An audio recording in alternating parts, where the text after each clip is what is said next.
Mike Bluehair here. I'm giving you guys an update on the medical kidnapping of Kylee Dixon. She's a little 14-year-old girl who was taken away from her mother because her mother was seeking alternative treatments to treat her cancer. By the way, before she was stolen away from her rightful guardian, her mother, the doctors gave up on her.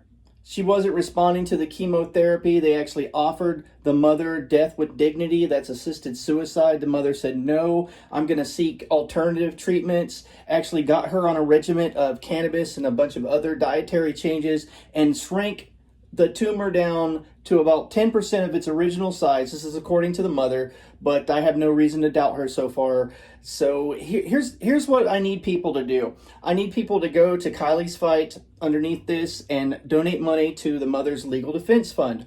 But the update is this.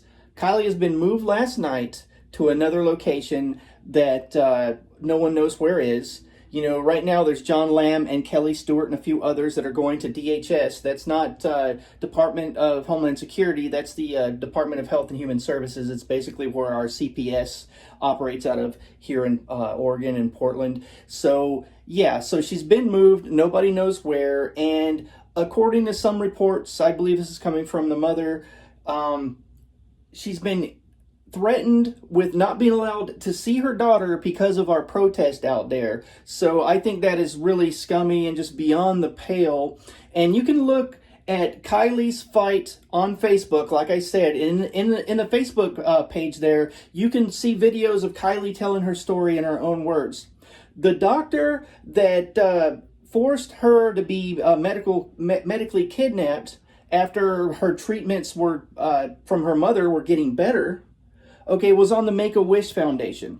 They actually took her Make-A-Wish Foundation trip away from her because of her not wanting to go along with the treatments that they prescribed. Okay, that is evil on a scale that I find unprecedented. It's hard for me to perceive how evil that is, that if she doesn't do exactly what they say, they're going to take a trip away from her through Make-A-Wish Foundation and she may die. That was like possibly could have been one of the last things this little girl had to look forward to for the rest of her life, and they want to do that to her. But without any more pontification on my part, just go down beneath this video and support Kylie's Fight. Thanks a lot. Well, actually, one final thought. Okay, if they can do this to Kylee and her family, they can do it to you. So until everybody starts reacting as if though our rights are being taken by government when government takes someone else's rights, it's only going to get worse.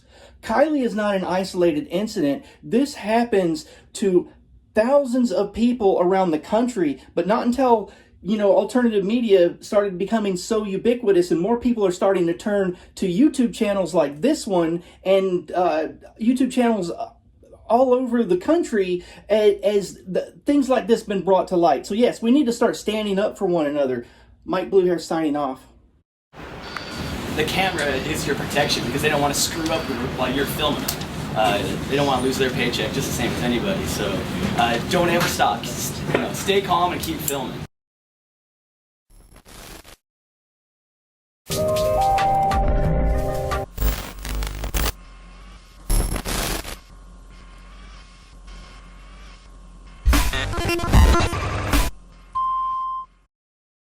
Now is the time in the video when I ask you to dig deep and throw me some crypto love.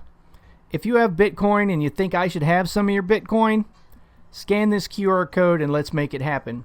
You can also find a link or just a copy paste of my coin address wallet beneath the video.